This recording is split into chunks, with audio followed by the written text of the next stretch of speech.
मैं कुछ क्षण के लिए स्तब्ध रह गया जब भविष्य मालिका में मैंने यह लिखा हुआ पाया कि युग के अंतिम दिनों में यूएस का नेतृत्व एक ऐसा व्यक्ति करेगा जो बहुत ही ज्यादा घमंडी होगा और उसके इस घमंड के कारण पूरा का पूरा देश बर्बाद हो जाएगा।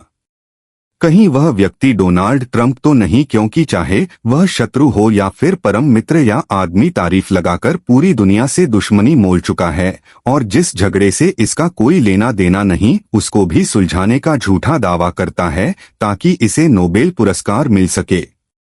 यूएस ने पिछले 75 वर्षों में मेहनत से दुनिया में जिस सुपर पावर इमेज को बनाया था, इस आदमी के कारण अब वह मिट्टी में मिल चुका है और भारत समेत कई देश अब पलटवार करना शुरू कर चुके हैं। प्रश्न है कि क्या यूएस इस पलटवार से बच पाएगा या फिर भविष्य मालिका फिर से सच साबित होगा। वीडियो के अंत तक जुड़े रह, क्योंकि आज का विषय वस्तु है यूएस का अंत। है कथा कली काल की मनुष्यों के अभिमान की, धर्म अधर्म, बुद्धा वतन, सत्य असत्य, कर्म अकर्म, नाथ की कथा, जगन्नाथ की संगीत, जय जगन्नाथ। क्या आप बता सकते हैं कि आज दुनिया में सबसे शक्तिशाली वैश्विक संगठन कौन है? यूनाइटेड नेशन नहीं, नाटो नहीं, ओआईसी नहीं। आज दुनिया का सबसे शक्तिशाली संगठन है ब्रिक्स, यानी ब्राजील, रशिया, इंडिया, चाइना एवं साउथ अफ्रीका का मजबूत गठजोड़, जिसमें अब एक एक करके अन्य देश भी शामिल हो रहे हैं। इस संगठन का उद्देश्य है डॉलर के हेजमोनी को समाप्त करना और एक नए गोल्ड बेस्ड ग्लोबल इकोनॉमी को स्थापित करना, ताकि हर एक देश अपने करेंसी में व्यापार कर पाए, ना कि यूएस द्वारा नियंत्रित डॉलर में। ऐसा करना आवश्यक इसीलिए है क्योंकि यूएस न्यूट्रल या फ्रेंडली देश नहीं है। यह एक ऐसा देश है जो अपने अलावा और किसी भी देश को आगे बढ़ते हुए नहीं देख सकता और इस प्रक्रिया में अभी तक यह कई देशों को बर्बाद भी कर चुका है। जब मन आया अकाउंट फ्रीज कर दिया, जब मन आया सैंक्शन लगा दिया और जब मन आया तारीफ लगा दिया। परंतु आज यह कमजोर पड़ चुका है क्योंकि 75 वर्षों के इतिहास में पहली बार एक ऐसा महामूर्ख बड़बोला सनकी नेता इस देश का राष्ट्रपति बना है जिसको खुद पता नहीं कि वह क्या कर रहा है और उसका परिणाम क्या होने वाला है। तारीफ लगने के बाद यूएस के बाजार में जो जूता 1000 का बिकता था अब वह 3000 का बिक रहा है। जो फल या सब्जी 200 या 300 का बिकता था अब वो 400 या 500 का बिकता है। कपड़ा, खाना, इलेक्ट्रॉनिक्स, लगभग हर एक वस्तु का मूल्य 2 गुना या 3 गुना बढ़ चुका है, जिसके कारण यूएस के हर एक परिवार को ऑन एन एवरेज हर महीने हजारों डॉलर्स का नुकसान उठाना पड़ रहा है और यूएस के व्यापारियों को लाखों करोड़ों का। फिर भी ट्रंप मुंगेरी लाल के हसीन सपने देख रहा है, जबकि उसका खुद का अप्रूवल रेटिंग नीचे गिरकर 44% हो चुका है और देश में सीवियर जॉब क्राइसिस भी शुरू हो चुका है। बाकी बचा कुचा इज्जत 15 अगस्त के दिन लूटने वाला है, क्योंकि इसी दिन ट्रंप और पुतिन आमने सामने बैठकर यूक्रेन और यूरोप का भाग्य निर्धारित करने वाले हैं, वह भी दुनिया के सबसे विवादित क्षेत्र अलास्का में। अब इसे कौन समझाए कि यह जिस स्कूल में पढ़ता था उसका प्रिंसिपल व्लादिमीर पुतिन रह चुका है। आप सबको यह जानकर बहुत आनंद अनुभव होगा कि जिन भी सदस्यों ने भविष्य मालिका का पुस्तक प्राप्त किया है उनमें से अधिकतर जनों ने पुस्तक को अपने घर के मंदिर में रखा है और हर दिन उसका पूजा भी करते हैं। सच में आज पंच सखाओं का प्रयास सफल हो रहा है और समाज में धर्म के प्रति चेतना जागृत होने लगा है, और हो भी क्यों ना जब समय युग परिवर्तन का हो जिसके पहले चरण में भयंकर विनाश होने वाला है। विनाश युग के अंतिम महायुद्ध के कारण भविष्य मालिका के गुप्त खेदा मालिका नामक ग्रंथ में कुछ ऐसा लिखा है जिसको यदि यूएस के लोग सुन लेंगे तो चिंतित हो उठेंगे।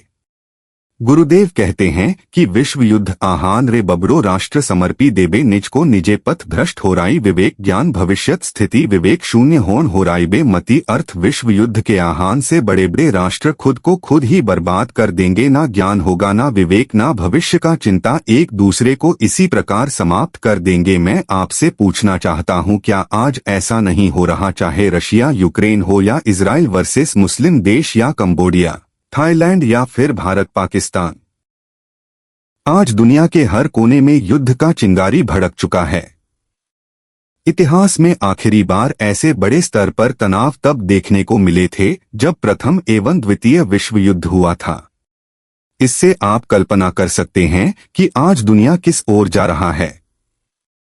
हाँ, यह सच है कि इनमें से कई युद्ध अब बंद हो चुके हैं, परंतु विश्वास कीजिए ज्यादा दिन तक नहीं, क्योंकि गुरुदेव आगे कहते हैं कि अहंकार, गर्व, दर्प, ईर्ष्या, हिंसा जानो समझते दिखाई है बे निजर फुटानो अमेरिका राष्ट्र भाई मुंह धन सजीव गर्भ रे जूची राजा विश्व मुख्य है। अर्थ अहंकार, घमंड, ईर्ष्या और हिंसा सभी देशों को होगा शक्तिशाली बनने का इच्छा। अमेरिका नामक राष्ट्र धन विध्वंस हो जाएगा, घमंड में जल रहा होगा, राजा बनना है उसे विश्व का मुखिया। इस भविष्यवाणी के अनुसार बर्बाद होने से पहले यूएस का राष्ट्रपति एक अत्यंत घमंडी व्यक्ति होगा जिसका एकमात्र लक्ष्य होगा समस्त विश्व का राजा बनना।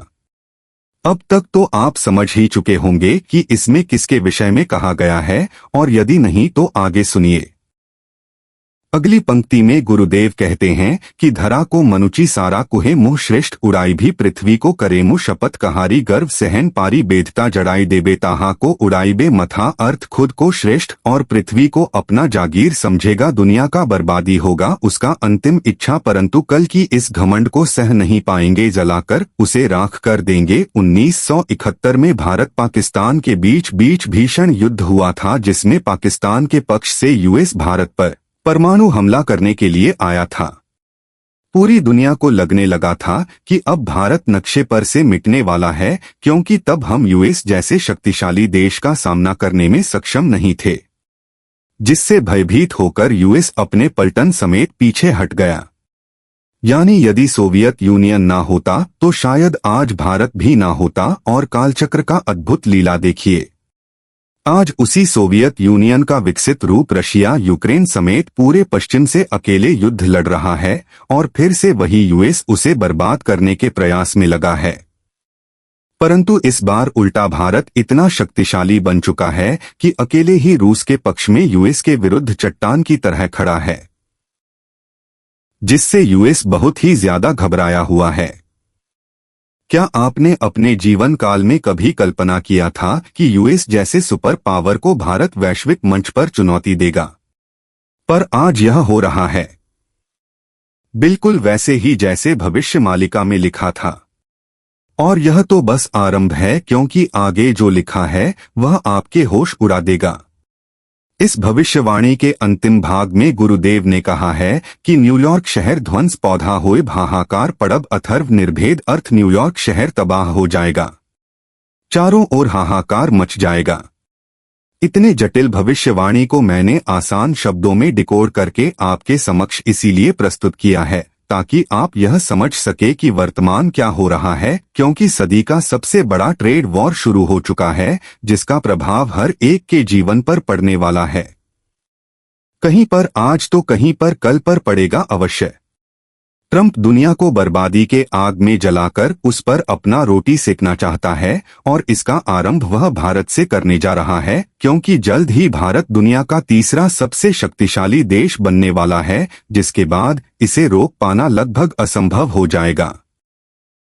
पाकिस्तान का फील्ड चीफ मार्शल यूएस के धरती से भारत समेत आधे दुनिया को परमाणु बम से उड़ाने का धमकी देता है। बांग्लादेश के अंदर यूएस के हाई लेवल डिप्लोमेट्स एक आर्मी बटालियन के साथ एंट्री करते हैं और वहां के टेरर ग्रुप्स के साथ बातचीत शुरू कर देते हैं। टर्की के साथ मिलकर पाकिस्तान अरब सागर में वॉर एक्सरसाइज करता है। यूएस बलूचिस्तान के आजादी के लिए लड़ रहे बलोच लिबरेशन आर्मी को आतंकवादी संगठन घोषित करता है, और भारत के अंदर अचानक वोटर लिस्ट को लेकर सरकार के विरुद्ध प्रदर्शन शुरू हो जाता है। यानी चित्र स्पष्ट है, यूएस भारत पर दबाव बनाना चाहता है। इससे अनजान कि आगे उसके साथ क्या होने वाला है। 28 जुलाई से 13 सितंबर के बीच मंगल कन्या राशि में एवं शनि मीन राशि में एक दूसरे के विपरीत यानी ऑपोजिट में रहेंगे, जिससे एक विध्वंसक ऊर्जा का संचालन होगा। 7 सितंबर के दिन पूर्ण चंद्र ग्रहण का सीधा प्रभाव भारत पर पड़ेगा और ठीक इसके बाद भारत के कुंडली में मंगल का महादशा शुरू हो जाएगा, जिसके विषय में मैंने कई सारे वीडियोस में चर्चा किया है। यानी एक ऐसा समय काल आरंभ होने जा रहा है जिसे ना आपने कभी देखा होगा ना उसके विषय में सोचा होगा। इसके पहले चरण में भारत के अंदर हताशा एवं निराशा छा जाएगा। चारों ओर विद्रोह का स्वर उठेगा। देश विरोधी ताकतें जागृत हो उठेंगी। परंतु अचानक उस अंधकार में एक रोशनी दिखाई देगा जो संपूर्ण भारत का भविष्य बदल कर रख देगा। आसान शब्दों में कहूं तो सनातन की भूमि भारत अपना खोया हुआ शक्ति वापस पाने वाला है। बस धैर्य रखने की आवश्यकता है और धर्म के मार्ग पर रहकर इस देश को महान बनाने के लिए अपना अपना कर्म करना है। बाकी जैसी जिसकी सोच वैसे वर्तमान के स्थिति को लेकर आपका क्या विचार है, अवश्य कमेंट करें। वीडियो को ज्यादा से ज्यादा लाइक एवं शेयर करें। परिवार का सदस्य बनने के लिए सब्सक्राइब करें और भविष्य मालिका का पुस्तक ऑर्डर करने के लिए नीचे दिए हुए लिंक्स पर क्लिक करें। जल्द मिलते हैं एक नए अध्याय में कुछ नए तथ्यों के साथ। तब तक के लिए जय जगन्नाथ, जय पंचसखा, जय हिंद।